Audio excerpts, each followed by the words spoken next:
Bonsoir. Aujourd'hui, des milliers de salariés français ont défilé dans les rues, comme dans une vingtaine d'autres pays, dans le cadre d'une journée de mobilisation européenne contre les politiques d'austérité. L'Essonne n'est pas en reste. 5 syndicats appelés à la mobilisation. Maxime Lemaine a rencontré un responsable syndical à Évry juste avant le départ pour manifester à Paris. Olivier Champetier est remonté. Le secrétaire général de l'Union locale d'Évry ne voit pas où les mesures prises par le nouveau gouvernement vont mener le pays. Et c'est pour le crier haut et fort qu'il décide de manifester aujourd'hui à Paris.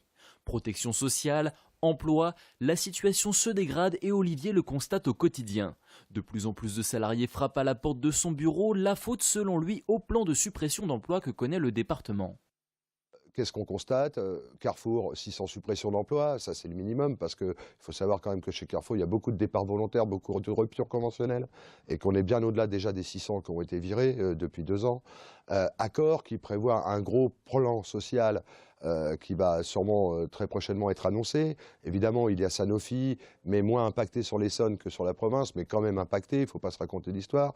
On a Alcatel sur le département aussi, où là, il est annoncé 1700 suppressions d'emplois. Derrière tout ça, le syndicaliste attire l'attention sur ce qu'il appelle les emplois induits, c'est-à-dire les PME sous-traitantes de ces grands noms, ou encore les femmes de ménage qui se retrouvent au chômage, faute de locaux à nettoyer.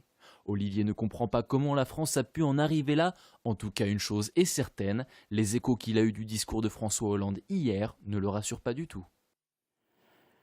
Vous allez sans doute voir un petit peu partout une roue de la fortune intitulée « Qui va garder les enfants ?» Statistiquement, on a toutes les chances de tomber sur vous. C'est le mouvement Osez le féminisme qui vient de lancer une pétition dont le but est la demande pressante de quelques 500 000 places de crèche. Avec nous en studio, Stéphanie Karadec, bonsoir. Bonsoir. Alors vous êtes donc d'Osez le féminisme 91 et évidemment vous êtes concerné par cette campagne de votre mouvement baptisée « Qui va garder les enfants ?» Mais oui, complètement. Comme toutes les campagnes d'Osez le féminisme, depuis maintenant 2 ans, on existe en Essonne et donc on relève, voire on crée des campagnes sur l'égalité entre les femmes et les hommes. Cette fois-ci, donc, c'est sur la parentalité et les places d'accueil collectif. Aujourd'hui, seuls 10% des enfants sont, entre 0 et 3 ans sont accueillis en accueil collectif, ce qui ne représente pas du tout dans l'imaginaire collectif l'idée qu'on a de la garde d'enfants. Et dans 63% des cas, c'est l'un des 2 parents qui garde l'enfant entre 0 et 3 ans et bien évidemment souvent la mère. Et vous demandez, au-delà de ça, avec insistance, la création d'un service public de la petite enfance. Mais complètement. En fait, entre 0 et 3 ans, on a un service public qui peut accueillir les enfants et au-delà de ça, même les éduquer. Entre 0 et 3 ans, on a un manque. C'est une tranche d'âge qu'on n'a pas encore considérée suffisamment. Quand je vous disais que 63% des parents gardent leurs enfants, ça a évidemment des implications sur l'égalité professionnelle. On sait qu'il y a encore 27% d'écart de salaire, on sait qu'il y a 40% d'écart dans les pensions de retraite et la principale responsable, c'est évidemment le fait que les femmes s'arrêtent de travailler et des interruptions de carrière. Donc nous, on demande effectivement que en 5 ans, on ne demande pas évidemment à ce qu'il y ait 100% des enfants qui soient accueillis en mode collectif. D'ailleurs, il y a des parents qui ne le souhaitent pas. Mais on demande que le choix soit possible. Et à ce moment-là, que 25% des enfants, en 5 ans, puissent être accueillis en mode collectif. Ça représente 500 000 places. Bon, Osez le féminisme 91 fonctionne bien, comme d'ailleurs, il y a combien, 22, 23 réseaux? Ça bouge tout le temps. Maintenant, il y en a même un à Londres, un à Bruxelles, mais oui, une vingtaine. C'est bien vous qui étiez à l'origine de la disparition sur les papiers administratifs du terme mademoiselle que vous jugiez sexiste. Tout à fait. Pas un peu ringard, ça Ah bah justement, non, c'est ça qui est moderne. Vous pensez vraiment On demande une simple égalité. Après, on n'est pas là dans la police de la pensée. Comme pour les gardes d'enfants, on n'est pas là à dire ça doit être l'accueil collectif, tout le monde au travail. C'est pas ça. Mais on demande à ce que le choix soit laissé. Pour le mademoiselle, c'est pareil, mais qu'on dise d'abord qu'on ne nous impose pas le mademoiselle aux impôts quand on n'est pas marié. C'était ça le cas. Très bien, Stéphanie Karadec. La chose importante en ce moment, c'est la création de crèches. Merci d'avoir apporté ces précisions. Merci de votre invitation. Ça y est, le nouveau maire de Ris-Orangis a officiellement été élu hier soir. C'est donc le successeur de Thierry Mandon, député qui avait démissionné il y a quelques mois de son poste de conseiller général et qui avait déjà été remplacé par le même Stéphane Rafali. Le nouveau maire compte assurer la continuité des tâches débutées par son prédécesseur. Et puis un dîner où il devrait y avoir du beau monde à Paris, mais les réservations y sont plus que nécessaires puisque c'est celui des fondateurs d'un nouveau parti politique, la France Droite, créé par Nathalie Kosciusko-Morizet, la députée maire de Longjumeau, ancienne ministre, qui entend rassembler des pro-Copé, des pro-Fillon, des pro-Borloo. Nous aurons l'occasion d'y revenir avec Téléson dans quelques jours. et justement avec la principale intéressée. La journée de la gentillesse, c'était hier. A-t-on particulièrement fait des efforts hier? C'est quoi être gentil? Une équipe est tout simplement allée interroger les Essonniens. La gentillesse, pour moi, c'est aider son prochain, tout simplement. Un sourire, un service. Être serviable. Faire attention à l'autre. Le strict minimum, bonjour, au revoir. Un échange entre les gens, sympathique, compréhensif, calme, généreux, gentil, quoi. On ne devrait pas d'ailleurs la vivre qu'une seule fois par an. Je pense que c'est quelque chose qu'on doit essayer de vivre tous les jours, là où on est, dans son travail, dans sa famille, dans son quartier. Comme on court toujours, on oublie quelquefois nos moments d'agacement et on n'est pas toujours gentil. Dans le métro, par exemple, chacun est dans son coin. On ne calcule pas les autres, donc non. Les gens ne sont pas gentils à mon goût. On n'a rien à gagner que de se mettre en colère, que de s'énerver.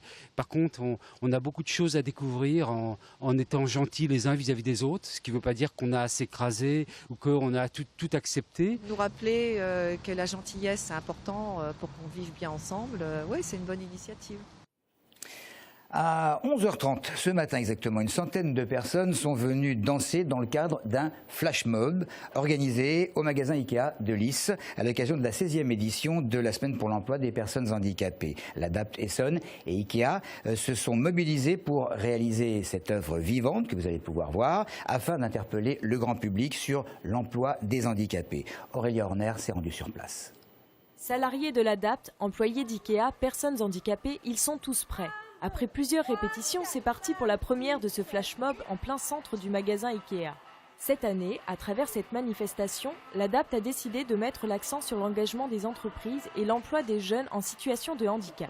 Chaque année, on doit essayer de zoomer sur une préoccupation quand même importante. Alors, la semaine pour l'emploi, oui, mais ça va plus loin, c'est-à-dire que maintenant les entreprises s'engagent. L'autre partie qui est très très importante cette année, c'est de mettre aussi un zoom sur les jeunes. Un tifo est également intégré à ce flash mob. Sur les panneaux des participants, on peut lire le mot « engagé ». Et ce n'est pas par hasard si cette manifestation a eu lieu au sein même du magasin. C'est une manière de mettre en avant le travail mené toute l'année en partenariat avec l'ADAPT. Ikea, en fait, au niveau national et également donc, sur le magasin d'Evry, porte une très grande importance à tout ce qui est la diversité, le handicap et les seniors.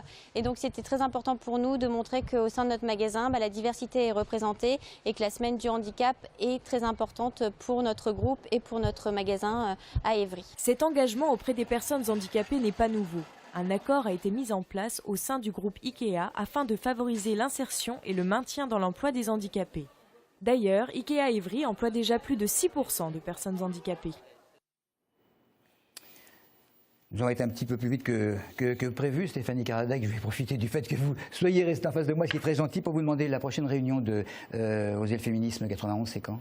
Donc la prochaine réunion, c'est la semaine prochaine à Juvisy, donc le 21 novembre à 20h, la salle Montessuie. Et comme chaque mois, on fait une formation débat. Et cette fois-ci, ce sera sur la prostitution, qui n'est pas un petit sujet. Vous n'avez pas fait quelque chose déjà? Vous aviez démarré par ça, non? Non, c'était sur la lutte contre le viol. La lutte contre le viol, c'est vrai, oui. Bon, mais il y a des similitudes. Il y a effectivement des similitudes. En tout cas, une fois de plus, merci d'être venu. Merci à vous. Et puis, c'est tout pour l'actualité. On se retrouve demain, évidemment.